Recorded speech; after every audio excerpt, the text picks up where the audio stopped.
कल पढ़ रहे थे उससे आगे पढ़ता हूं मैं। ये 5 नंबर पेज है।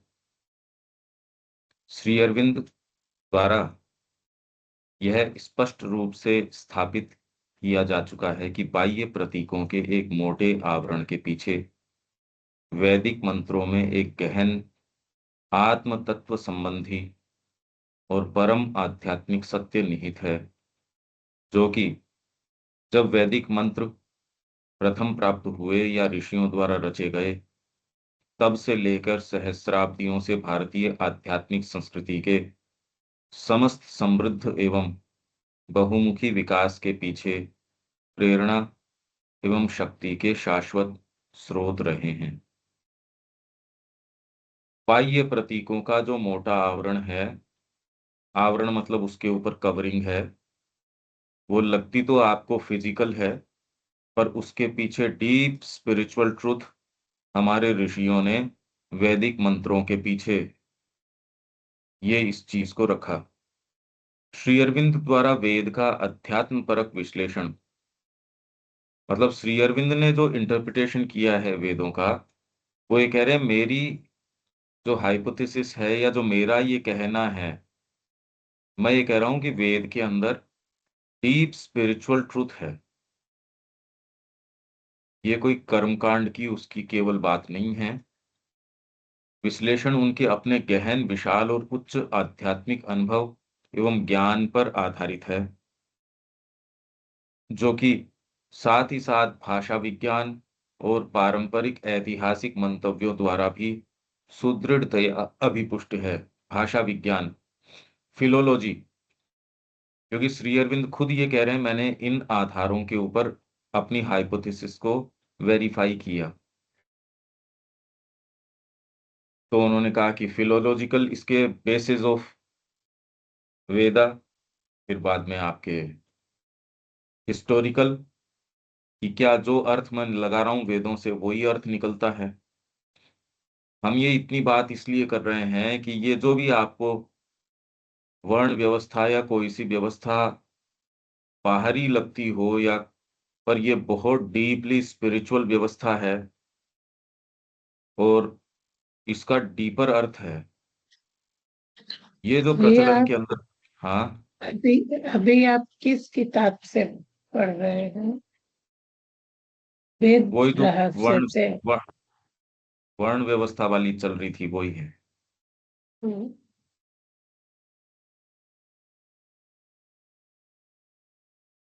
उपरोक्त चर्चा के प्रकाश में हम उन दो समान ही प्रतीत होने वाले, अब फिर से हम ये सारे उदाहरण वगैरह दे के शूद्र शब्द के प्रयोग में आ गए। यहाँ कि उपरोक्त चर्चा के प्रकाश में हम उन दो समान ही प्रतीत होने वाले पर पूरी तरह से भिन्न अर्थों के बीच अंतर करेंगे। समान प्रतीत होते हैं पर अंतर इनके बिल्कुल भिन्न हैं, जिनमें कि पवित्र शास्त्रों के रचनाकारों द्वारा सामान्य शब्द शूद्र का प्रयोग किया गया है, जो कि हमारी समझ में इन दोनों उपयोगों के बीच स्पष्ट रूप से अंतर करने के अत्यावश्यक महत्व के विषय में कभी भी सचेतन नहीं थे। कि हमारे जो जो ऋषि थे, वो सहज रूप से कभी इस अर्थ में काम में ले रहे थे, कभी इस अर्थ में काम में ले रहे थे। जैसे आप भाषा के अंदर एक ही शब्द को सहज रूप से, इंग्लिश में आप देखते हो ना, काइट, अब काइट आप चील को भी कह सकते हो, काइट आप पतंग को भी कह सकते हो, पर इसके लिए आपकी भाषा की पहले तैयारी करते हैं। कोई दूसरा कहे यार मतलब क्या बात हुई। अब मिनट की स्पेलिंग है, आप उसको माइन्यूट भी पढ़ सकते हो और मिनट भी पढ़ सकते हो, और दोनों के अर्थ अलग निकलते हैं। जब आप भाषा में इस तरीके की चीज देखते हो तो आप कहते हो भैया इसके लिए भाषा सीखनी जरूरी है। ये तो किसी भी भाषा के अंदर है। और फिर वो ही शब्द किस कॉन्टेक्स्ट के अंदर आ रहा है। भैया आप ग्रेस शब्द का प्रयोग कर रहे हो, ग्रेस एक नाम भी हो सकता है, ग्रेस कृपा भी हो सकती है, ग्रेस मार्क्स आपको एग्जामिनेशन के अंदर मिलते हैं वो भी हो सकती है, या फिर बाद में किस कॉन्टेक्स्ट के अंदर ग्रेस को काम में लिया जा रहा है। तो भाषा की नमनीयता यही है कि उन शब्दों से, क्योंकि शब्द तो जितने भी हैं सीमित हैं, आप जितना ही पढ़ते हैं आप ये जानते हैं कि अच्छा इस शब्द का यहाँ ये अर्थ है। अच्छा, वो दूसरे, हर लेखक जो है उसका भी किसी शब्द को या भाषा को या फ्रेजेस को काम में लेने का अपना एक बड़ा विशेष तरीके का तरीका है। यदि आप उससे परिचित नहीं हो तो आप, कि जी मैं तो इंग्लिश पढ़ी हुई है, अरे इंग्लिश तो पढ़ी हुई है पर ये लेखन का तरीका है। आप ये देखते हो ना, आप लोग तो सब पढ़ने वाले लोग हो, तो ये क्यों देविका जी, अगर आप भाषा नहीं समझो तो लिटरली अर्थ लगाते रहो तो चूक जाओगे उसका जो गंभीर अर्थ है वो जी। बिल्कुल। तो वैसे ही अगर आप वेदों में किस तरीके से शब्दों को काम में लिया है, अगर इसमें आप तैयारी करो ही नहीं, इतनी मुश्किल चीज, और उसकी तैयारी हम करें नहीं, उसमें यूं ही अनधिकृत रूप से प्रवेश करें और उसके इंटरप्रिटेशन करें। एक पोएट्री में प्रवेश करने के लिए आपको कितनी चीजें आनी जरूरी हैं, संगीत के लिए, कला के लिए कितनी कितनी चीजें जरूरी है। वेद तो महानतम चीज है। आपको उसके अंदर प्रवेश करने के से पहले ये कई चीजों की समझ होनी जरूरी है। तो इसलिए वैदिक ऋषियों को तो ये आवश्यकता नहीं प्रतीत हुई होगी कि भी ये, या हुई होगी तो उन्होंने जैसे भी इसको अंतर किया होगा, पर स्पष्ट रूप से कभी ये अंतर मिलता नहीं। जी आप कैसे कह सकते हो कि अंतर नहीं मिलता रहा अभी तक भी? अगर साउथ में आपके द्रविड़ नाम से इतनी पार्टियां हो सकती हैं, या आपके आज भी एजेंडा चल रहा है ना, ब्राह्मण मारो, ये ब्राह्मणों की बदमाशी है, आज तक भी यदि इस तरीके की बातें चल रही है तो एक पूरा कितना बड़ा एक कंफ्यूजन चल ही रहा है। अतः कभी हम शूद्र शब्द का प्रयोग जैसा कि गीता में हुआ है, किसी व्यक्ति के वर्ण या आंतरिक प्रकृति स्वभाव को दर्शाने के लिए किया गया पाते हैं, तो दो स्कीम हो गई। एक तो गीता के अंदर जिस तरीके से वर्ण के रूप में शूद्र को काम में लेते हैं, तो इसके अंदर नीचा नहीं है ये। फिर बाद में शूद्र शब्द कोई हीनता, कोई क्षुद्रता वो नहीं दिखाता। शूद्र तो साधना की दृष्टिकोण से गीता की व्यवस्था के अंदर तो बहुत ऊंचा भाव है। तो किसी व्यक्ति के वर्ण या आंतरिक प्रकृति को दर्शाने के लिए किया गया पाते हैं, और उसी शब्द का प्रयोग कभी पुराणों और अन्य पवित्र ग्रंथों में क्षुद्र सतही चेतना को दर्शाने के लिए किया गया पाते हैं। और दूसरे, अगर आप पुराणों में कहो ये तो शूद्र है, वहां क्षुद्र सतही चेतना मतलब आपकी सरफेस कॉन्शियसनेस, और क्षुद्र का अर्थ यहां ये है निम्नतर, स्मॉल, लिमिटेड। अब लिमिटेड, आपका अगर खुद का अपना बच्चा भी होगा, उसकी अभी चेतना पूरी विकसित नहीं है, आप उसको रहस्य बताएंगे? आप कहेंगे भैया इसको ग्रो करने दो तब इसको ये बातें बताएंगे, बताएंगे इसको समय से बताएंगे, और ये विकसित नहीं होगा तो नहीं बताएंगे। तो ये जो प्रचलन के अंदर है कि शूद्र को वेद का अधिकार नहीं है, वो शूद्र वर्ण की बात नहीं है, वो शूद्र इस सतही चेतना वाले व्यक्ति को, तो ये तो बिल्कुल कॉमन सेंस की सी बात है। कोई टेररिस्ट के हाथ के अंदर आप ऑटोमेटेड हथियार दोगे क्या, या कोई भी हथियार दोगे उसके हाथ में? तो अगर ये कह रहे हैं कि वेद का अधिकार शूद्र को नहीं है तो इसमें क्या गलत बात है? श्री अरविंद की सावित्री का इंटरप्रिटेशन ऐसा व्यक्ति करने लगे तो आप उसको सीरियसली लेंगे? आप कह रहे इसकी सुनना मत।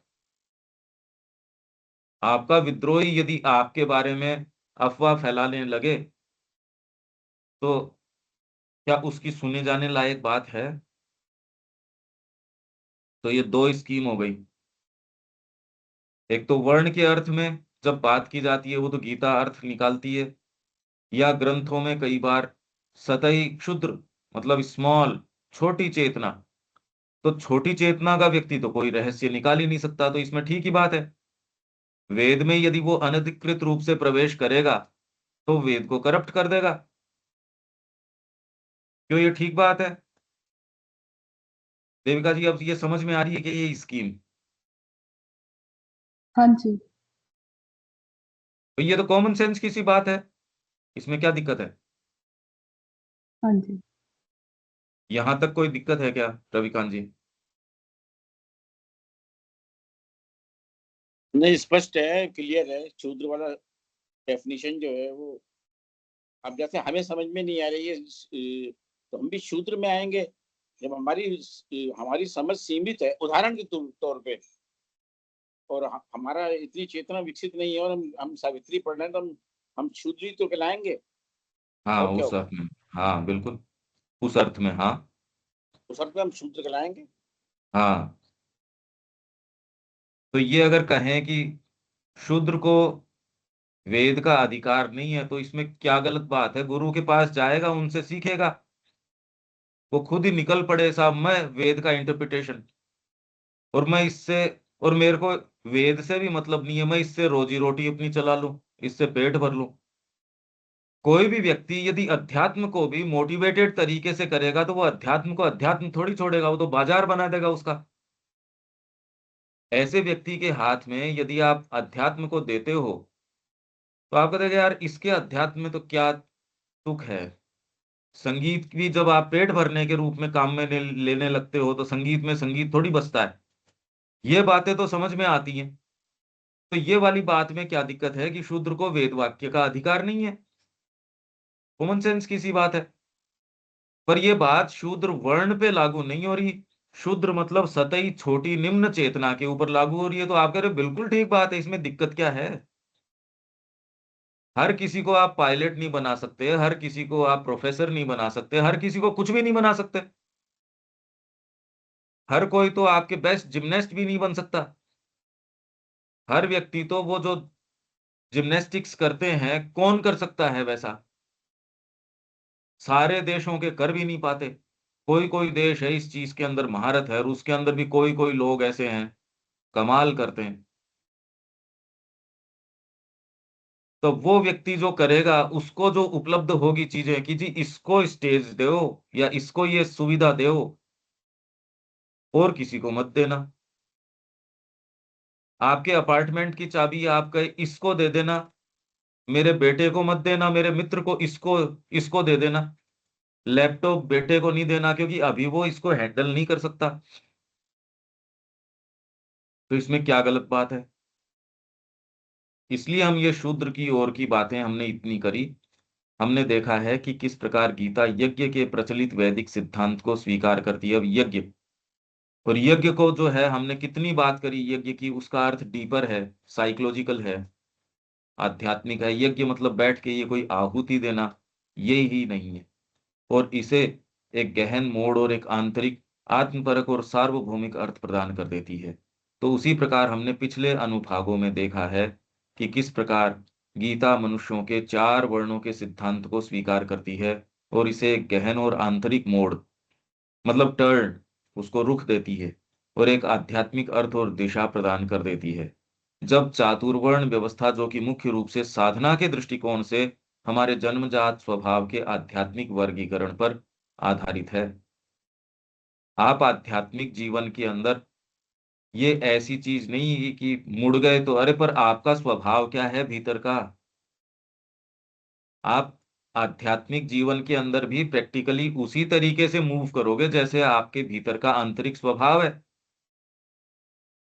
आध्यात्मिक जीवन को क्या मानते हो? खाली सब आते हैं आंख मूंद के बैठ जाते हैं। इसमें न स्वभाव की जरूरत है, न काबिलियत की जरूरत है, न आपके कोई संस्कार की, डेवलपमेंट की। ये पता नहीं ऐसा कैसे प्रचलन के अंदर है कि आध्यात्मिक व्यक्ति को तो किसी चीज की क्या जरूरत है, निकम्मा आदमी है, वो तो आंख मूंद के बैठ जाएगा। न उसको रिसोर्स की जरूरत है, न कोई घर की जरूरत है, न कपड़ों की जरूरत है। मतलब ये तो एक आध्यात्मिक व्यक्ति तो एक पैरासाइट है, जो समाज के का खून चूस रहा है बस। समाज के क्या काम का है ये महामूर्खता की एक धारणा है। इनफैक्ट आध्यात्मिक व्यक्ति ही पहली बार अपने स्वभाव के अनुरूप गति करने शुरू करता है, नहीं तो दूसरे तो अपनी सतही प्रकृति में निवास करते हैं, ये अपने मूल स्वभाव में जाता है और उसको अभिव्यक्त करता है। तो जब चातुर्वर्ण व्यवस्था के संदर्भ में शूद्र शब्द का प्रयोग होगा तो इसका अर्थ होगा वह विशेष स्वभाव या आत्म स्वभाव जिसे एक देहधारी आत्मा अपनी आत्म अभिव्यक्ति के लिए उपयोग करती है।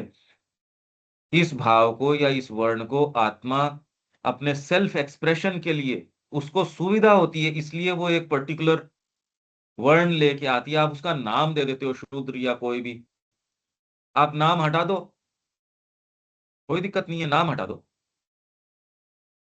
आप तो क्वालिटी की बात करो कि आत्मा ये रुख लेके आई है और ये आत्म अभिव्यक्ति के लिए उसको अच्छा लगता है।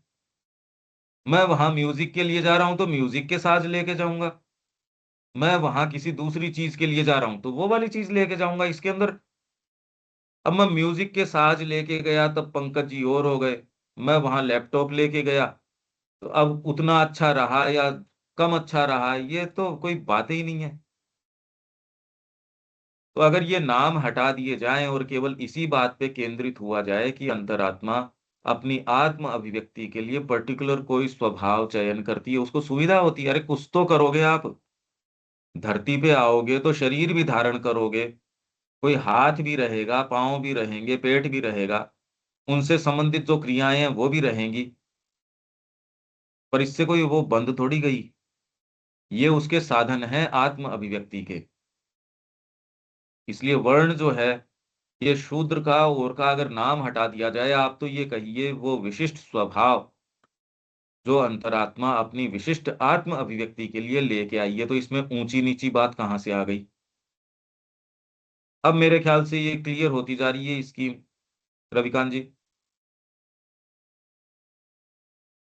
कोई कंफ्यूजन नहीं है। वो तो आदमी, हर आदमी अपनी एक प्रकृति लेके आया है, उसी हिसाब से वो अभिव्यक्त करता है। जन्म से तो वो एक जन्म से कोई चीज लेके आया है। अब आप, आपके अंदर जैसे कि व्याख्या करने का एक क्वालिटी है किताब पढ़ने की, ये तो आपको जन्म से लेके आए ना, वो मेरे अंदर नहीं है ना। वो आपका एक पर्टिकुलर चीज है, ये चीज है। हर आदमी आपकी तरह व्याख्या नहीं कर सकता, हर आदमी आपकी तरह नहीं हो सकता। अब आप उसको ब्राह्मण कैटेगरी में ले या किस कैटेगरी में ले, ये तो हमारे आपकी इच्छा के ऊपर है। हम आपको ब्राह्मण कैटेगरी में लेंगे, ज्ञान है आपको ये चीज।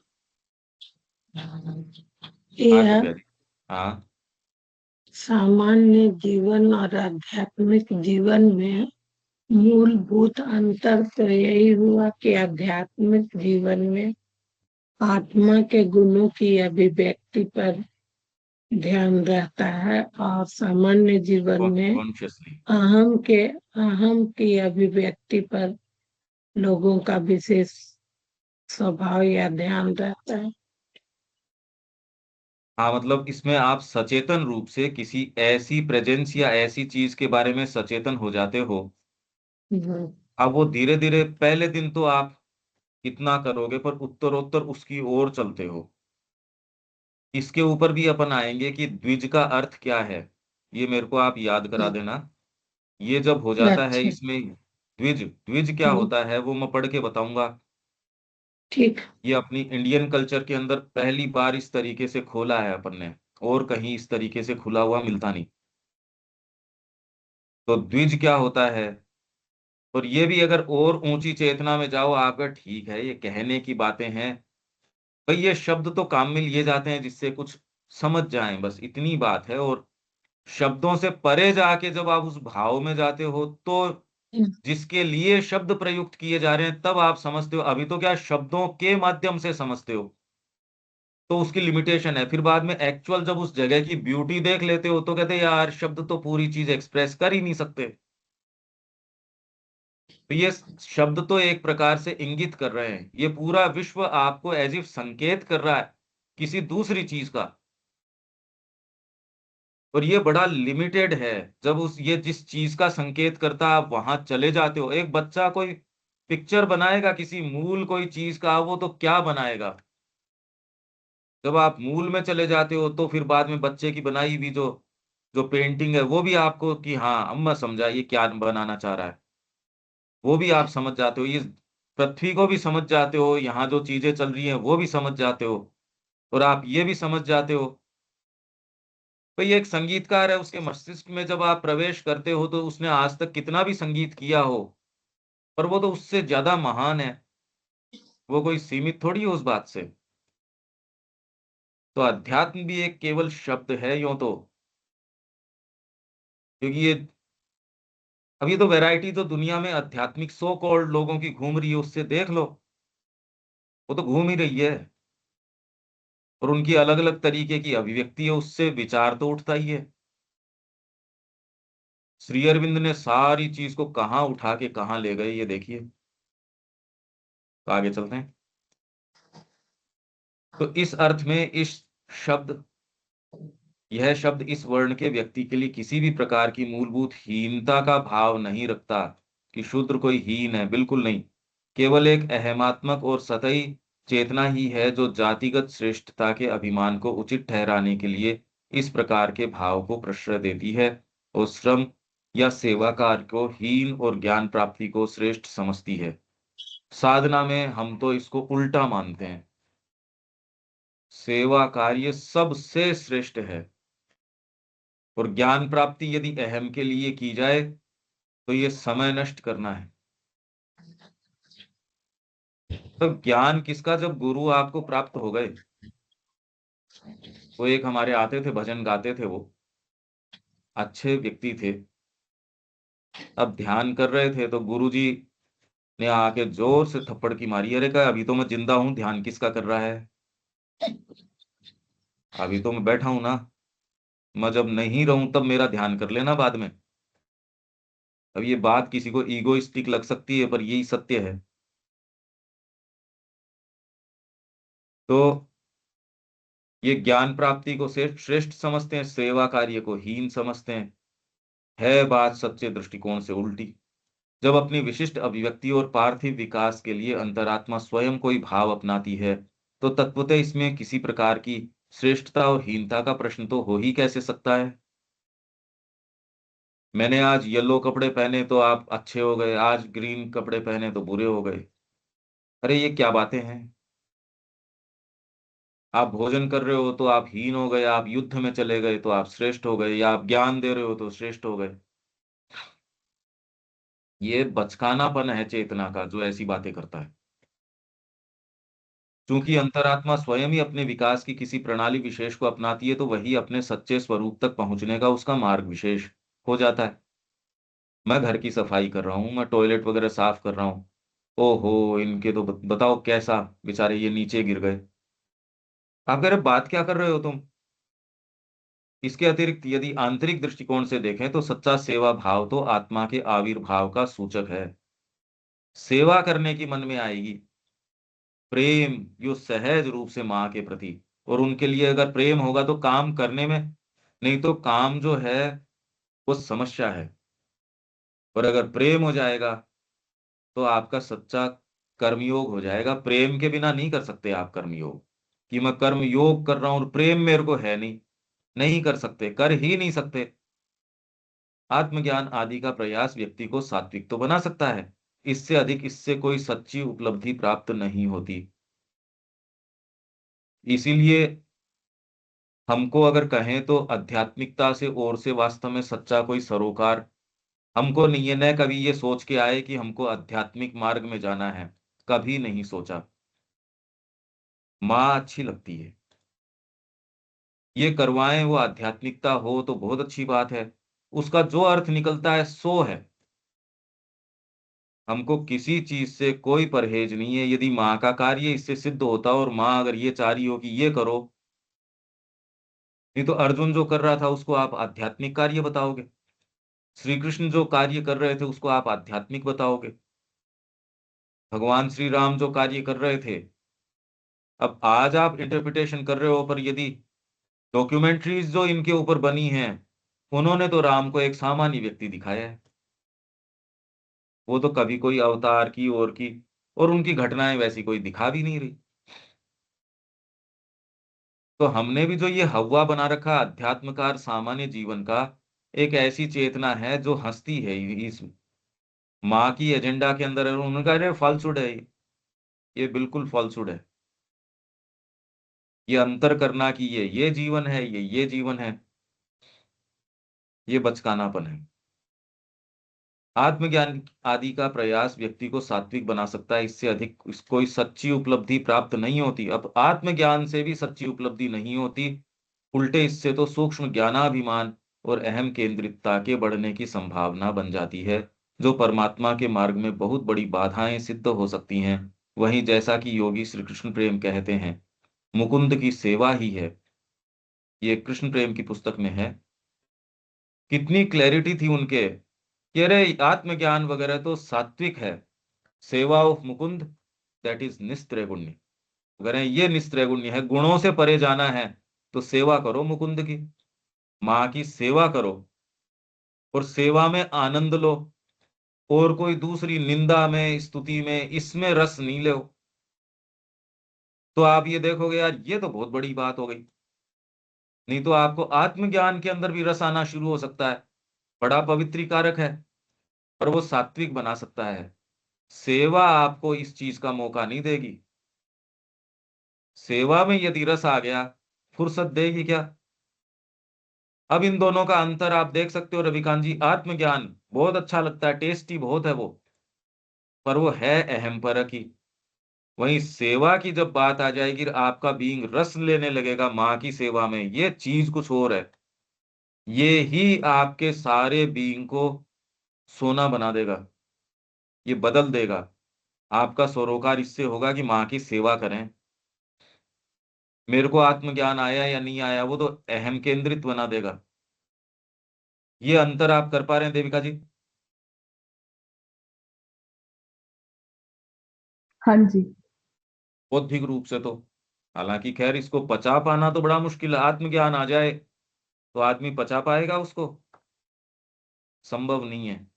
और फिर आप गुरु की फिर उसी भाव से, आत्मज्ञान आ गया तो भी उसको उठा के, हाँ भैया ठीक है, तो इतना मेरे सिर चढ़ने की क्या जरूरत है। सहज रूप से गुरु जी की सेवा कर रहे हैं, गुरु जी डांट रहे हैं आपको, नीचे गर्दन करके प्रेम से उनका बिछोना लगा रहे हैं, उनके पांव दबा रहे हैं, उनको पानी ला के दे रहे हैं, उनका खाना पका रहे हैं। ये मन में नहीं है कि मैं व्याख्यान करूं, मैं लोगों को, अरे ये बेवकूफी की बातें हैं ये। ये भाव यदि आए तो फ्रीडम है, नहीं तो ज्ञानाभिमान के अंदर बंध जाओगे। जो भी लोग गए हैं उन्होंने ये बात सारों ने एकजुट तरीके से कही है। ये बात तो, इस बात में तो सारों को ये सेंस था। रामकृष्ण जी कह रहे हैं भाई 3 तरीके की जंजीरें हैं, तामसिकता है वो लोहे की है, राजसिकता है वो चांदी की है, सात्विकता है वो सोने की है जंजीरें ही बांधती तो एक सी ही हैं। तो ज्ञान आ गया साहब, पर वो ज्ञान सच्चा ज्ञान नहीं है जो प्रेम तक नहीं लेके जाता, और वो प्रेम सच्चा प्रेम नहीं है जो कर्म तक नहीं लेके जाता, और वो कर्म जो है वो ज्ञान तक नहीं लेके जाता, वो सच्चा कर्म नहीं है। तो ये सारे परिपूरक हैं। ये कॉमन सेंस की सी बातें हैं। अभी सुन के तो लगती है, पर अब प्रैक्टिकल में जब आप करो तो करो क्या इसका? बहुत यूनिवर्सली कंफ्यूजन है इस बारे में। तो ये कह रहे हैं जो सभी चीजों से परे ले जाती है। अतः एक गहन आध्यात्मिक दृष्टिकोण से शूद्र भाव, आत्मसमर्पण और सेवा की सहज प्रकृति एक निम्नतर गति तो कदापि नहीं, उल्टे चारों भावों में सबसे महान भाव है, क्योंकि यह सीधे पूर्ण आत्मसमर्पण की ओर जाता है। और कोई सा आत्मसमर्पण, आपको ज्ञान आ गया, आप उसका रस नहीं लोगे? अरे अभी तो बिना ज्ञान की स्थिति को हम चिपटे पड़े हैं, ज्ञान की स्थिति कैसे छोड़ देगी आपको? जब अंधकार में इतना रस ले रहे हैं, अंधकार के चिपटे पड़े हैं, ज्ञान की स्थिति अभी हाँ कहने में लगता क्या है? जिस दिन वो प्राप्त होगी उस दिन पता चलेगा। जी अभी मेरे को फर्क नहीं पड़ता, क्योंकि फर्क इसलिए नहीं पड़ता, आपने कभी टेस्ट करके देखा ही नहीं। यही आर्चर ने भारतीय संस्कृति के ऊपर आक्षेप लगाया। ये कह रहे हैं हम संतोष में रहते हैं, हम सामान्य जीवन जीते, क्योंकि इनको पता ही नहीं कि गीजर भी होता है, गर्म पानी से आप नहा भी सकते हो। इनको बेचारों को कभी दिखाया ही नहीं। तो ये कह रहे हम सादगी से रहते हैं, इनको दिखाओ ये लाइफस्टाइल, और फिर ये कैसे ये ट्यून, इस ट्यून पे डांस करते हैं। और एक स्तर के ऊपर गलत भी नहीं है। आज आप फिजिकल कंफर्ट और आध्यात्मिकता दो में से चयन करना हो, किसका करते हो? इसमें कोई किंतु परंतु थोड़ी है। आपको कंफर्टेबल यदि कोई चीज हो और उसमें कह रहे साहब आध्यात्मिकता इस पे दाव पे लग जाएगी, कह रहे लग जाएगी लग जाएगी यार, पहले कंफर्टेबल गद्दा तो हो। एक हम में से कौन सा है जो चयन किसका करता है? कंफर्ट, अपनी बड़ाई। श्री अरविंद का और माँ का हम पढ़ रहे हैं। मैं कह रहा हूं सामान्य व्यक्ति की बात छोड़ो, जो कहने को आश्रम में आ गया वो ये ढूंढ रहा है, तो और दूसरे से तो। इसलिए माँ कह रही है कि we are not here to lead an easy and comfortable life. हम यहाँ आश्रम में, मैं खुद को भी कहता रहता हूँ ये बात, खुद को भी कहनी पड़ती है। जो शरीर तो जिस तरीके का है, वो तो गर्मी महसूस हो रही है साहब, मेरे को तो ठंड महसूस हो रही है, मेरे को तो भूख लग रही है, मेरे को तो ये लग रहा है, मेरे को तो वो लग रहा है। प्राण अपनी ही बातें कहता रहता है। तो ऐसा नहीं है कि हम इन चीजों के बारे में जानते नहीं, हम अनभिज्ञ हों। हम जितना इन चीजों को फेस करते हैं, दूसरे को तो फेस करनी ही क्यों पड़ती है? वो तो इनकी व्यवस्था करता है यार, कितना कंफर्ट, उसकी शिकायत थोड़ी करता है। उसको शिकायत ये है कि जितना है वो कम पड़ रहा है। इसलिए उसके मुद्दा ये नहीं है। उसके तो मुद्दा ये है कि जितना कंफर्ट मैंने कर लिया ये कम पड़ रहा है, अब तो दुनिया दिखा रही है ये और ऐसे कर सकते हो। तो ये सारी बातें हम अच्छे से जानते हैं। श्री अरविंद के अनुसार जब आत्मा विकसित होती है तो कर्म और सेवा के स्वभाव और धर्म में ही हमारी महानतम पूर्णता के कुछ सबसे आवश्यक और सुंदर तत्व पाए जाते हैं। मन में आती है ये सेवा, सेवा करें माँ की, और वो मौका दे दे हमको सेवा करने का, थोड़ी तो कर पाए। ये तब आपके भाव आएगा, नहीं कर ही नहीं पाओगे यदि आत्मा विकसित नहीं है, विचार ही नहीं आएगा।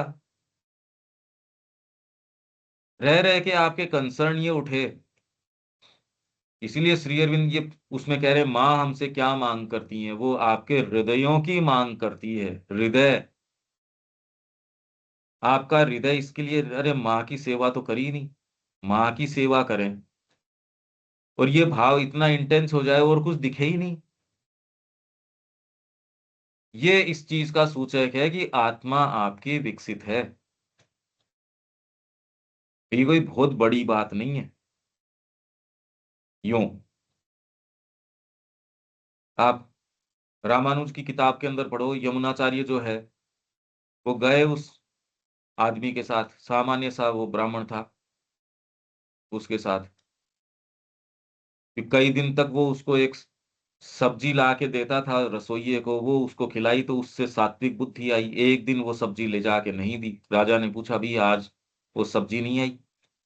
कि साहब वो जो ला के दे रहे थे उन्होंने आज ला के दी नहीं। क्या बुलाओ उसको? क्या जी मैं इसीलिए ये ला के दे रहा था जिससे कि आपसे भेंट हो जाए। क्या क्यों भी क्यों कर रहे थे इतने दिन से ये काम? क्या आपके दादाजी ने एक खजाना आपके लिए रख छोड़ा है? कहाँ भी मेरे को जरूरत है, वो चलो सेना लेके चलेंगे। ये तो रिकॉर्डेड है, हिस्टोरिकल है, ये कोई ये ऐसी बात नहीं है कि कोई माइथोलॉजिकल एज सच है। और माइथोलॉजिकल भी जो है वो जो अनरियल हो, ये कोई बात नहीं होती। तो कहा साहब सेना नहीं लेके जा सकते, अकेले चलना पड़ेगा। कहा बिल्कुल। तो दूसरे दिन तैयार हो गए और उसके साथ चल दिए। तो कहा जी यात्रा लंबी है, बीच में एक जगह पड़ाव डालते हैं। पड़ाव डाला, प्रेम से उसको जो है गीता का कुछ पाठ सुना दिया। बहुत रस आया, बहुत ज्यादा रस आया। एक दिन दो दिन ऐसे सुनी। उन्होंने कहा जी ऐसा करो, आप तो मेरे को ये गीता सुना दिया करो और मैं आपका शिष्य बन जाऊं और आपकी सेवा करता रहूं, आपकी मैं सेवा करता रहूं। उन्होंने कहा अरे तेरे राज और वो सारा पीछे तू जिसके लिए यहाँ आया है, तेरे तो इतने सारे पड़ोसी राजा और वगैरह तेरे ऊपर आक्रमण की और की सोच रहे हैं। कह ठीक है, गया वो सब गया। ये आत्मा का चिन्ह है नहीं, तो अभी हमारे पास कुछ है नहीं, उसके बावजूद जो है इससे यों चिपटे पड़े हैं, हम कल्पना तक भी नहीं कर सकते। तो ये एक सीधा सूचक है कि आत्मा दबी पड़ी है, आत्मा है ही नहीं। फिर बाद में तीसरे दिन का, साहब मेरी तो ये तड़प है, मैं नहीं रह सकता, मेरे को तो आप, हो गया, मेरे को कोई खजाना वजाना नहीं चाहिए। उन्होंने कहा पर ये प्रॉमिस किया हुआ है मेरा, खजाना तो आपको दूंगा ही मैं। कहा ठीक है, आप वैसे इंसिस्ट कर रहे हो इसलिए ये है, बाकी मेरे को तो चाहिए नहीं। तो वो गई और मैं दोबारा लौटने वाला हूं भी नहीं। गीता पढ़ के, वही गीता, वो कोई अलग गीता तो उसने पढ़ी नहीं, उपलब्ध है वो टेक्स्ट, और वो कहानी, उस कहानी को भी टेबल पे रख लो और उस टेक्स्ट को गीता वाले को पढ़ो। आप कहे यार ये तो नहीं हो रहा। इसलिए बातें टेक्स्ट में, इनमें नहीं है, बातें तो साइकोलॉजी में है। ये किसकी कहानी है सर? ये यमुनाचार्य, यमुना। रामानुजाचार्य की पुस्तक है एक, लाइफ ऑफ रामानुजा, ये रामकृष्ण मिशन से छपी है। Life of Hindi Ram. में, हाँ, इंग्लिश में भी है, हिंदी में भी है। ये हिंदी कहाँ में से? रामानुज चरित्र है, मेरे पास होगी तो आपको भिजवा दूंगा। कुछ पुस्तकें ऐसी हैं जो जरूर इस जीवन काल में पढ़नी चाहिए, ये मेरे बहुत को भी, अच्छी पुस्तक। मेरे को हाँ, भी जो, अगर तो नहीं ये हो तो ऐसी, ऑनलाइन हाँ, खरीद। नहीं नहीं है, मैं देख लूंगा कि ऑनलाइन महंगी मिलेगी वो आपको। तो ये, फिर जब वो उसको लेके गए, राजा को बोले, कर भाई मैं आपको दूंगा जरूर, ये खजाना आपको मिलेगा। श्रीरंगम के अंदर भगवान के दर्शन करवा दिया, अरे कहो हो ये क्या है। अब ये कहानी पढ़ के आप चले जाओ, आप कहे यार बनी नहीं बात ये तो, आप यात्रा भी कर लोगे, ये वाकया आप करके देखो एक बार। इसलिए कि वो गीता पढ़ के चला गया इसलिए नहीं गया वो, उसकी आत्मा की तैयारी थी। आत्मा तैयार हो तो किसी भी शब्द से चली जाए। वो कहार की लड़की का, बाबा समय हो गया। अब बाबा को तो उतना ही समझ में आया कि हाँ चलो शाम हो गई, चलते हैं घर। राजा वहां बैठा था, उसको ये समझ में आया यार कहाँ, यहाँ जीवन से भी समय हो गया अपना। तो ये जो सुनाई देती है ये बात, इन कानों को नहीं, भीतर के कान आपके कितने खुले हैं उसके ऊपर निर्भर करता है। यही है जो है सो रियलिटी। अब यूं तो कोई रियलिटी है नहीं। गीता भी उपलब्ध है, वो श्रीरंगम का मंदिर भी उपलब्ध है, पुस्तक भी उपलब्ध है, कर क्या लो आप उसका। मीराबाई का मंदिर भी उपलब्ध है, उनकी कहानियां भी उपलब्ध हैं, वो सारी चीजें, जो ये महान व्यक्ति है जिस मंदिर की सेवा करते हैं और करते हैं, वो मिर्तोला का मंदिर भी उपलब्ध है, भगवान भी उपलब्ध हैं। आपको कोई मना कर नहीं रहा, आप हलवा चढ़ाओ उनके। इसलिए इन शब्दों से, इनसे नहीं, ये तो खाली एक माध्यम या जरिया है, आत्मा के पास कोई बात पहुंच जाए, केवल बस। और इसी के लिए ये वर्ण व्यवस्था की और की ये सारी व्यवस्था इसलिए है कि ये पता चल जाए कि इसका मूल स्वभाव आत्मा क्या लेके आई है और उस तरीके से शिक्षा दें इसको।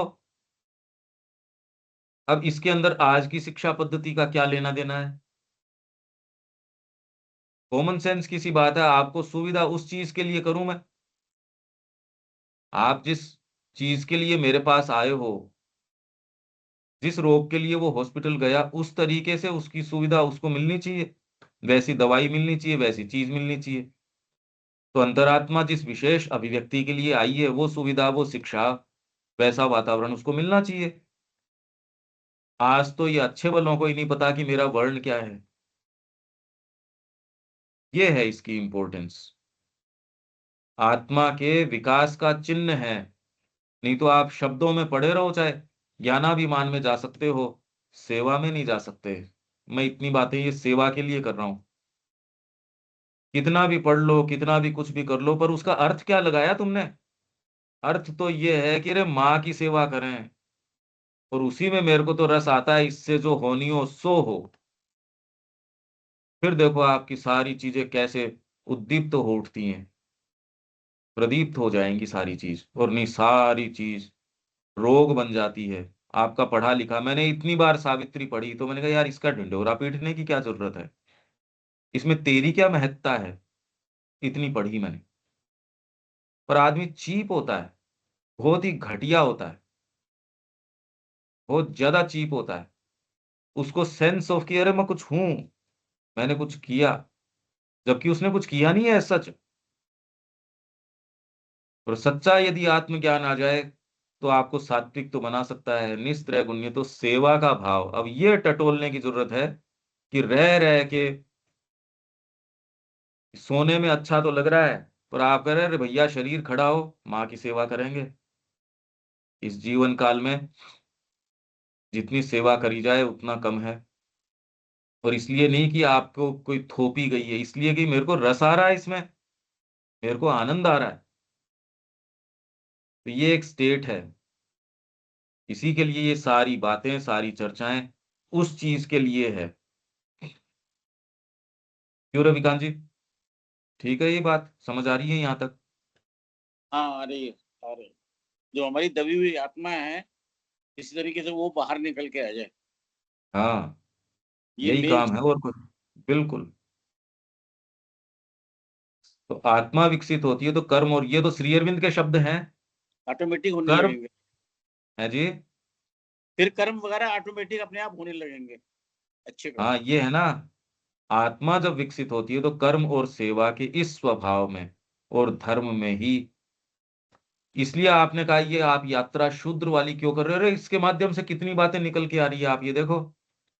हम तो इसको एक अपॉर्चुनिटी के रूप में ले रहे हैं, नहीं तो ये बात निकल के ही नहीं आती। अब जब इतनी बात करने के बाद उस फिर कोटेशन पे छोटे से पे जाएंगे, आप हाँ अब कुछ समझ रहे हैं, अब तो गले उतरी। तो कर्म और सेवा के स्वभाव और धर्म में ही हमारी महानतम पूर्णता के कुछ सबसे आवश्यक और सुंदर तत्व पाए जाते हैं। मतलब शूद्र भाव में ही आत्मा जब विकसित होती है तो महानतम पूर्णता जो आपकी और उसके सुंदर तत्व जो हैं वो उसी भाव में पाए जाते हैं। कर्म और सेवा का जो भाव है, मतलब शूद्र का जो स्वभाव है, उसी में महानतम पूर्णता के सबसे आवश्यक और सुंदर तत्व पाए जाते हैं। अब यहां तो वो बात ही नहीं रही कि शूद्र नीचे है, और साथ ही उच्चतम आध्यात्मिक विकास के अधिकांश रहस्य की कुंजी भी। अब हर जना अगर ये पढ़ ले तो भाग भाग के गए, भैया मेरे को तो शूद्र बना दो तुम किसी भी तरीके से, क्योंकि महानतम रहस्य की कुंजी इस स्वभाव में अटकी पड़ी है। ये व्यक्ति को सेंस नहीं होता, इसलिए ये शूद्र के पीछे और के पीछे ये बातें जो है। अब जितनी चर्चाएं आप ये देखोगे, आप ये सब टोटल बकवास है। इनफैक्ट वो तो मोटिवेटेड है, प्रायोजित है, उनका कोई ना कोई एजेंडा है, इसलिए वो बात करते हैं। बिना एजेंडा कोई कुछ नहीं बोलता, उसका कोई ना कोई एजेंडा है, बिना एजेंडा कोई कुछ नहीं करता।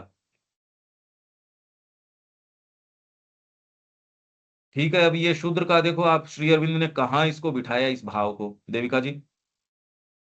अब ये तो श्री अरविंद के शब्द हैं, हाँ जी। और इस तरीके से नहीं पढ़ो तो चूक जाओ आप। अगर इसको ध्यान से ऐसे नहीं पढ़ो, और श्री अरविंद का सारा लिटरेचर ऐसे ही है। अब हम एक दृष्टिकोण से पढ़ रहे हैं, जब दूसरे दृष्टिकोण से पढ़ेंगे और हजार चीजें इसी सेंटेंस में, आप कहेगा अच्छा ये भी थी। कमाल है इसमें,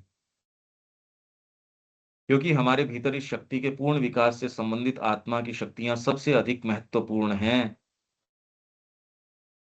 इसी शक्ति, कौन सी? शूद्र शक्ति के अंदर आत्मा की शक्तियां सबसे अधिक महत्वपूर्ण हैं।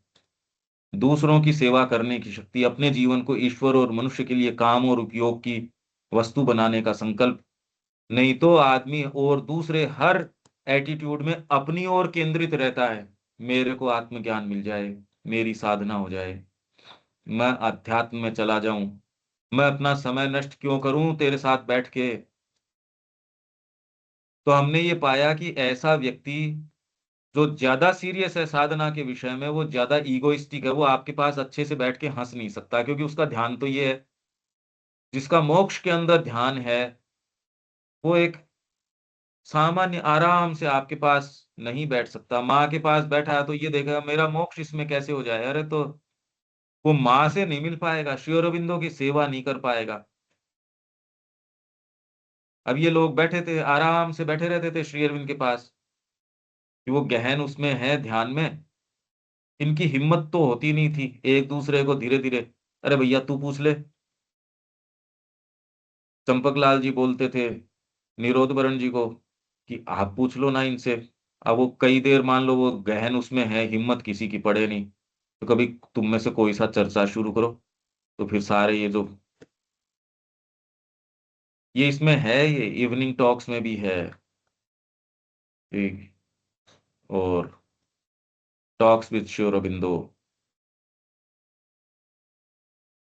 इसमें कई ऐसी चीजें निकल के आती है जो उन बातों के अलावा उस जगह का टेस्ट भी देती है। सेवा। हाँ ये देविका जी। दूसरों की सेवा करने की शक्ति, तो ये सोशल वर्क हो गया, फिलैंथ्रोपी और सोशल वर्क हो गया इस तरह से। इस तरीके से नहीं, अगर उसका स्वभाव नहीं हो जो हमारी संस्कृति में है, उसको जो मेनियल सर्विस कर रहा है, आपके टॉयलेट साफ कर रहा है, आपके पांव दबा रहा है, आपके मालिश कर रहा है, अगर उसको ये आत्म उत्थान का साधन नहीं लगे और उसको उसमें रस नहीं आए, कितने दिन कर सकते हो आप ये काम?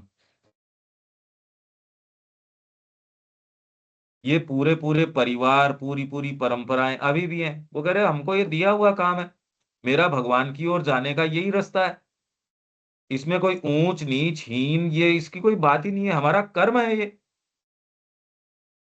ये तो बाद में आके जो पश्चिम की संस्कृति थी उसने जानबूझ के आपके अंदर शर्म और ये पैदा करी।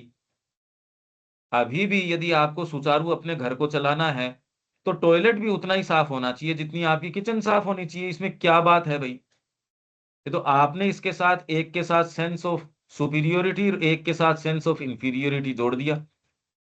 गुरुजी जब ज्ञान दे रहे हैं, गुरुजी जब आपको आशीर्वाद दे रहे हैं, गुरुजी ध्यान समाधि में चले गए, तब तो गुरुजी महान है। गुरुजी की बेचारे की स्थिति खराब हो रही है और उनके टट्टी पेशाब आपको करवाना पड़ रहा है, तो गुरुजी देखो क्या कर रहे हैं। अरे ये कोई बात हुई क्या? आप किसको अपने पास रखोगे, जो सेवा करेगा या खाली ज्ञान बांटेगा? मैं तो पहले उसको रखूंगा ज्ञान वाले को, कोई मेरे को जरूरत नहीं है तो अच्छे से मालिश कर दे, कपड़े वपड़े सुधार दे, मेरा टॉयलेट वगैरह साफ कर दे, मतलब जिन चीजों की मेरे को आवश्यकता है वो काम मेरे कर दे। ज्ञान बांटने वाला मेरे को किस लिए चाहिए? तो माँ के पास ज्ञान वगैरह के लिए क्यों जाओ, वो तो माँ के पास है, अपने तो सेवा के लिए चलो। जितना जरूरी है माँ अपने आप हमसे करवा लेगी। ये फिलेंथ्रोपी की बात नहीं है एज सच। आप समाज की व्यवस्था की सोचो एक बार, क्या इस भाव के बिना चीजें सुचारू रह सकती हैं क्या देविका जी? लार्जर पिक्चर में सोचो एक बार। हाँ जी, हाँ। ये तो भाव बाद में पश्चिम ने हमारे अंदर, उन्होंने तो सोच समझ के आपकी शिक्षा खत्म कर दी। ये तो पत्र हैं इसके, अपनी पत्नी को लिख रहा है मैक्स मूलर। वो पत्र आपको आप नोट करते रहो, मैं पढ़ा दूंगा समय से।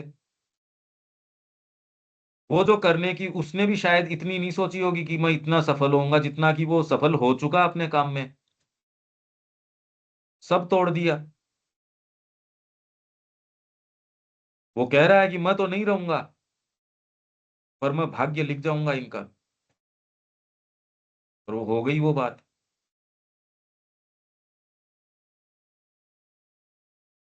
तो दूसरों की सेवा करने की शक्ति, अपने जीवन को ईश्वर और मनुष्य के लिए काम और उपयोग की वस्तु बनाने का संकल्प, जो भी कोई महान प्रभाव और आवश्यक अनुशासन हो उसका पालन करने और उसका अनुसरण करने और उसे स्वीकार करने का संकल्प। अच्छा, अगर आप इसको शुद्ध मतलब सेवा मान रहे हो, तो सर्विस सेक्टर तो आज सबसे बड़ा है। आप किसी भी इकोनॉमी को डेवलप्ड और डेवलपिंग कैसे डिफाइन करते हो देविका जी? ये तो डेवलप्ड इकोनॉमी है और ये डेवलपिंग है। क्या आधार रहता है इसका?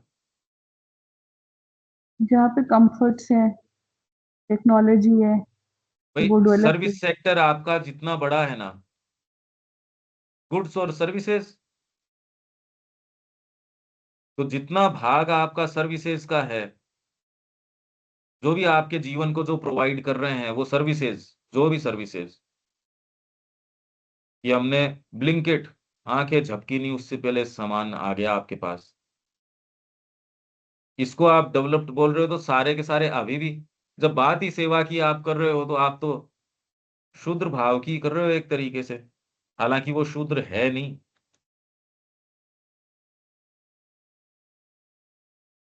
सेवा का बोल रहे हैं ना, ये तो गुड्स और ये सर्विसेज।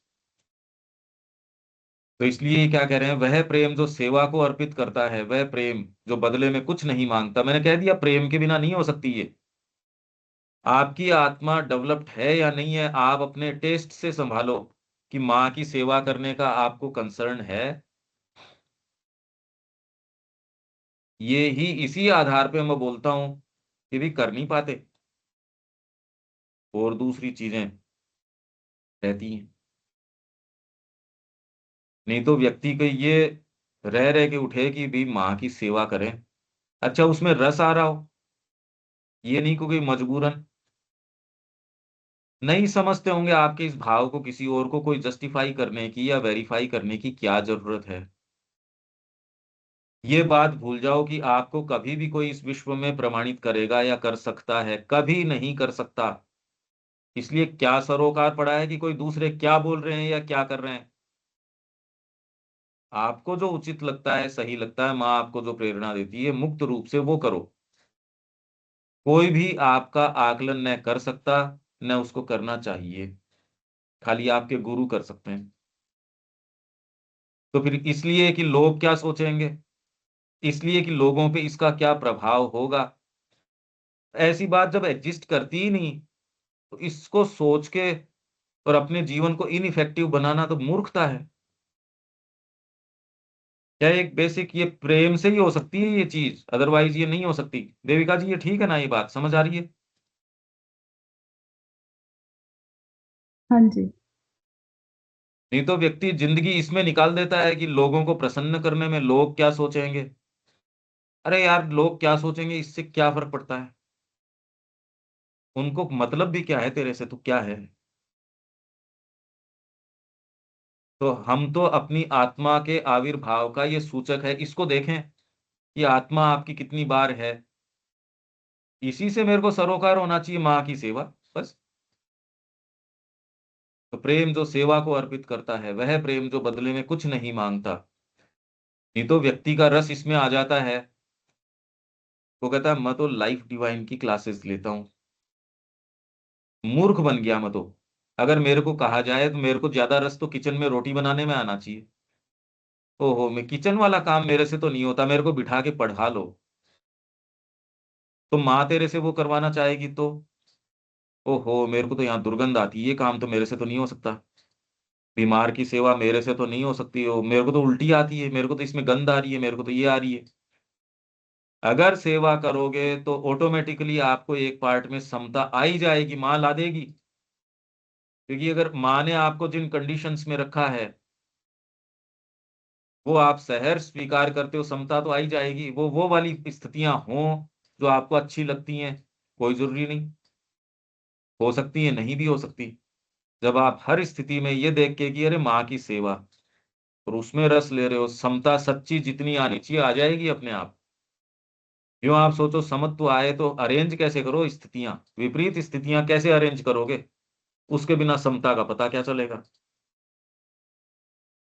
सेवा के अंदर बनेगी बात, माँ की सेवा। माता जी क्या चाहती है, तो इसके जो परिणाम हैं वो आप ये नहीं सोच सकते कि अब कितने लोग तालियां बजा रहे हैं, कितना इससे पैसा आया। जिसको आप सामान्यतः किसी क्रिया की प्रतिक्रिया या प्रभाव, इतना मैंने इसको समझाया तो भी वोट तो आए 10। माता जी को किसी ने कहा कि आप ये शिक्षा दे रहे हो, यहाँ बच्चे तो हैं कोई 10 या 12 ही हैं जिनके अंदर हम तो ये चीज देख रहे हैं। बाकी आपके पास तो ये सैकड़ों स्टूडेंट्स हैं। किसी ने कह दिया माता जी को, माता जी ने कहा ये तो बहुत अच्छा प्रोपोर्शन बता रहा है तू, इतने हैं, ये तो मैं बहुत खुश हूं। अब अगला क्या बोले इसमें, ये तो मैं बड़ी खुश हूं, इतने की तो बात है ना, इतने तो है ना, अब क्या बोले अगला। तो जब आप सेवा करते हो तो जो प्रभाव आप जीवन में सोचते हो ये करने से ये प्रभाव आएगा, इतना मैंने खर्च किया, एनर्जी लगाई, तो इतने लोग तो यहाँ सुबह सेशन में जुड़ने ही चाहिए। अरे मूर्खता की बातें हैं ये। क्या मतलब है इस बात से। हमको तो माँ की, श्री अरविंद की सेवा करनी, इसलिए किसी से वेरिफिकेशन मांगा ही नहीं आज तक। मैंने कहा मैं खुद सुनता हूँ रोज, तो दूसरे कह रहे आपके सुनने से क्या फर्क पड़ता है, तो दूसरे के सुनने से वो बताएगा क्या मेरे को कि आप क्या बोल रहे हो क्या नहीं बोल रहे हो। माँ बताएगी, श्री अरविंद बताएंगे। तो उसके लिए मैं तो एलिजिबल नहीं हूँ माँ श्री अरविंद की वाणी सुनने में। और जिसने अभी तक अपना जीवन दिया ही नहीं वो एलिजिबल है, वो मेरे को गाइड करेंगे कि आपको ये बोलना चाहिए नहीं बोलना चाहिए। कितनी मूर्खता की बात है। इसलिए आज तक ही मैंने दिमाग नहीं लगाया कि कोई क्या प्रतिक्रिया दे रहा है, फर्क ही नहीं पड़ा। नहीं तो आप ये काम जो हम सुबह कर रहे हैं ये एक दिन कर नहीं सकते अगर आपके पास प्रतिक्रियाएं आनी शुरू हो तो। आप बोल ही नहीं सकते फर्स्ट ऑफ ऑल तो इंडिपेंडेंटली आप सोच के बोलोगे कि लोगों पे क्या प्रभाव होगा। आप करके तो देखो। क्यों दीपक जी, ये एक्टिविटी शुरू नहीं की जा सकती, इसको कैरी ऑन किया जा ही नहीं सकता, असंभव है। ये नहीं हो सकती इस तरीके से। अभी अभी देविका जी का यह सवाल कि सेवा सेवा के बारे में बोले कि ये तो सर्विस की बात हो गई। यहाँ एक क्लियर बात बोली जा रही है, सतही चेतना जैसे कि अभी हम लोग वर्तमान में हैं, यह जानकारी हो जाने से कि सेवा भाव सर्वोत्तम भाव है, तो इस जानकारी मात्र से सेवा कर्म नहीं हो पाएगा, बल्कि हम्म। अहम प्रेरित कर्मों में संलग्नता होने की पूरी संभावना हो जाएगी। हम्म। सेवा भाव जो शूद्र वर्ण है वो होने के बाद ही सच्चा आत्मोत्थान होगा। ये जानकारी हम्म। मात्र से नहीं होने वाला है। हाँ। यह जान के तुरंत हम लोग संलग्न हो जाएंगे, चलो सेवा करना शुरू कर दें, इससे नहीं होने वाला किसकी है। करो, हाँ, यही यही मैं कह रहा हूँ। जी। बिल्कुल। हाँ, जब बिल्कुल तक ठीक नहीं बात है। दूसरी बात समझ में नहीं आए। जी। एकदम। ये डीपर चीजें हैं, ये शब्दों की लिमिटेशन है, ये तो श्री अरविंद के हैं। और हमने भी जो लिखा है इसके अंदर वो श्री अरविंद की ही प्रेरणा से है, ये बिना उसके तो एक शब्द भी नहीं है इसमें। तो इसलिए खाली कोट अनकोट से पता चलता है ये श्री अरविंद का ही अपना लिखा हुआ है। इसीलिए मैं कह रहा हूं शब्द तो आपको किसी चीज को सूचित करने का या इंगित करने का प्रयास कर रहे हैं। इस शब्द से परे जिस जिस स्टेट ऑफ कॉन्शियसनेस या जिस चीज की साइकोलॉजी की बात कर रहे हैं वहां तक जाओ आप। ढीला छोड़ के अपने आप को, ढीला तो छोड़ना पड़ेगा, क्योंकि आपको आश्चर्य होगा ऐसी भी बात है, अरे ऐसी ही बात है। बातें बिल्कुल अलग हैं, वैसी नहीं है जो हमने सोच के एस्टेब्लिश कर रखी हैं, वो सारी तोड़नी पड़ेंगी, ये सब तोड़नी पड़ेंगी। वह प्रेम जो बदले में कुछ नहीं मांगता, अभी तो जिसे हम प्रेम करते हैं उसकी संतुष्टि के लिए खुद को लुटा देता है, और फिर ये भी नहीं कहता है मैंने लुटा दिया, उसको अच्छा लगता है। मैं कह रहा हूं इसमें रस आता है भाई, इस प्रेम और सेवा को भौतिक क्षेत्र में लाने की शक्ति। और अगर ये दिल से तो आपने कर दिया, कर्म में मेरे से तो देखो किचन में तो नहीं होता ये वाला काम। तो अब धूप में आप मेरे को लेके जा रहे हो खेत के अंदर, ये तो मेरे से तो नहीं होता। मेरी तो स्किन बर्न होती है, मेरी तो ये होती है, अरे मर जाऊंगा मैं वहां जाके, इससे ज्यादा और क्या हो जाएगा यार। अगर मृत्यु माँ की सेवा में लिखी है कितनी अच्छी बात है, शुभस्य शीघ्रम। सेवा वाला ही व्यक्ति ये बात कैसे कहेगा, दूसरा कहेगा तो छाता लगाने में क्या दिक्कत है। अरे थोड़ा सा कंफर्ट भी रखना चाहिए, इतना ज्यादा शरीर को पीसने की क्या जरूरत है, मरना थोड़ी है कोई। मेरे को ही कहते हैं कई लोग। मैंने तो कभी किसी की बात सुनी नहीं, जो समझ में आया वो किया, कभी नहीं सुनी। और बार वाले तो मेरे को कहते कि आश्रम वाले ही कहते थे, तो ऐसे करने की क्या जरूरत है, तो ऐसे करने की क्या जरूरत है, तो ऐसे भी तो कर सकते हैं। और अब वो पा रहे हैं कि हाँ जो मैं कर रहा था वो जस्टिफाइड था, ठीक था वो। क्योंकि अपन को जो महसूस हुआ वैसे किया। दिल की पालना करो, दिल जो कह रहा है वो करो। उससे आप अगर कम जियोगे तो अच्छा तो जियोगे, लंबा जी के करोगे क्या, ये बताओ। दिल कह रहा है कुछ और, उसको मार के आप प्रसन्न कैसे हो सकते हो? ये कभी भी संभव नहीं है। तो इसको जीवन में भौतिक क्षेत्र में, ये कह रहे हैं सेवा को भौतिक क्षेत्र में लाने की शक्ति। भौतिक क्षेत्र में आप कोई सेवा करते हो क्या? पहले तो ये देखो, इसलिए मैंने कहा कि कोई एक कम से कम एक्टिविटी तो पकड़ो माता जी के नाम से, कमिटमेंट करो, और इतनी देर हम ये करेंगे, ये माँ की सेवा हम करेंगे। पदाधिकारी किसी केंद्र के होने से सेवा थोड़ी हो जाती है।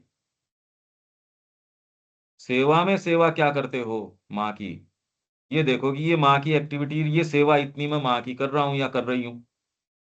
हाँ, मेरी शारीरिक अवस्था ठीक नहीं है तो कम से कम उतनी देर उनका ध्यान कर रही हूँ या कर रहा हूं। मेरे विचार अपने पे केंद्रित हैं या माँ पे केंद्रित है, इतना तो आदमी कर ही सकता है। अरे बिस्तर पे पड़ा हो सकता है पर विचार तो माँ पे केंद्रित हो सकते हैं। इसमें कहाँ दिक्कत है? सेवा, मानसिक सेवा करो, माँ के चरण दबाओ, उनके जो कार्य है उनको विजुअलाइज करो कि माँ का कार्य पूरी पृथ्वी पे हो रहा है। बजाय ये देखने मेरी तो हेल्थ खराब है, मेरा तो पेट खराब है, मेरे तो सिर दर्द है, मेरे, अरे यार ये क्या बातें हैं क्या? नहीं कर पाता व्यक्ति, पर हम जब चर्चा कर रहे हैं तो ये बातें जितनी रिपीट करें, हमारी निम्न प्रकृति को बार बार बार बार ये कि नहीं भैया तेरी नहीं चलेगी, ये थोड़ी हम कोई कर पाता होगा। पर कर पाते होंगे से क्या मतलब है? हमारे सामने ये एक आदर्श के रूप में रख रहे हैं हम। कल और बात करेंगे इसकी सेवा भाव की, इसलिए शूद्र की ओर की ये बातें अब आप देख लो। तो दीपक जी अब आप ये देख रहे हैं कितनी जबरदस्त बात है ये इसके अंदर। जी, ये बहुत इम्पोर्टेंट है, इस पे चर्चा होनी ही चाहिए, नहीं तो कंफ्यूजन बहुत रह जाता है। अभी भी यह जानने मात्र से कंफ्यूजन दूर नहीं हो जाना है, यार लेकिन इससे तो हाँ, बिल्कुल बिल्कुल कंफर्म भाव है, ये क्लियर हो रहा है। बिल्कुल, एकदम सही बात है। पर कम से कम कोई चीज आपके अंदर या हम हमारे ग्रुप में है जो इसके अंदर रस लेती है, उसको आशा लगती है हाँ यार यही चीज है। कर पाए नहीं कर पाए वो दूसरी बात है, हालांकि हम तो ये चाह रहे हैं कि नहीं कर ही पाएंगे। आपको अगर ये अच्छा लग रहा है तो डेफिनेटली आपके कर्मों में तो आएगी ही आएगी किसी रूप से, पर साधना अपनाने से ये होगा। ऐसे तो देखो देविका जी।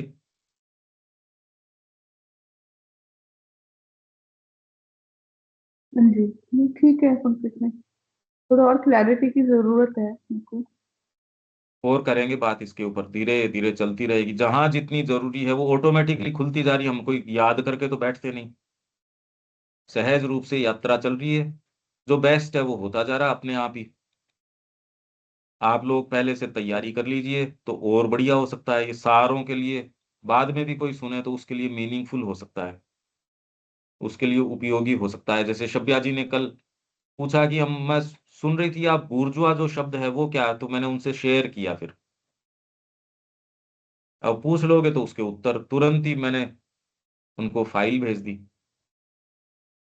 तो ये क्लैरिटी आती है धीरे धीरे धीरे धीरे। और फिर बाद में एक तो पहले मुंह का टेस्ट रहता था, आदमी थकान में रहता था, एक एक सेंस ऑफ वंडर, अरे वाह। जैसे ही आप ये कहते हो अरे वाह का भाव आता, कोई ब्यूटी कोई चीज, वैसी जो दूसरी चीज जो विघटन की और आपके शरीर को लेके जा रही है, जो कह रही है अब क्या करें जीवन में भाई, उम्र भी हो गई, रस है नहीं। पर ये जो वाह का जो भाव है वो आपको फिर से नवयौवन प्रदान करता है, यह आपने देखा होगा रविकांत जी, आपने महसूस किया है? नहीं तो हेल्थ के ऊपर रहती है सारी सुई घूमती। बिल्कुल, हर चीज समझ में आ रही है अच्छी तरीके से। ये ये मिलती नहीं, वाह वाह वाह का जो भाव है वो मिलता नहीं कहीं, धोखा ही धोखा। अरे मतलब अच्छे भले के पास जाओ तो अरे निकलता है, वाह तो निकलना कम है, वाह तो माँ श्री अरविंद के पास है। उनसे जुड़े रहे तो यौवन बना रहेगा। नहीं तो आदमी अपने ऊपर सारे समय लगा रहता है तो अपना ही जीवन पीड़ादायक कर लेता है। आप अपने बारे में सोचना शुरू करो, फिर देखो। और एक माँ की सेवा के बारे में सोचना शुरू करो, फिर देखो। ये तो करके देख लो आप, 10 मिनट में आपको परिणाम आ जाएंगे। क्यों रविकांत जी? बिल्कुल तो बिल्कुल। तकलीफ की और आराम की चाबी तो अपने खुद के हाथ में है। कल और बात करते हैं, यहाँ विराम देते हैं। जय श्री राम। जय श्री राम। जय श्री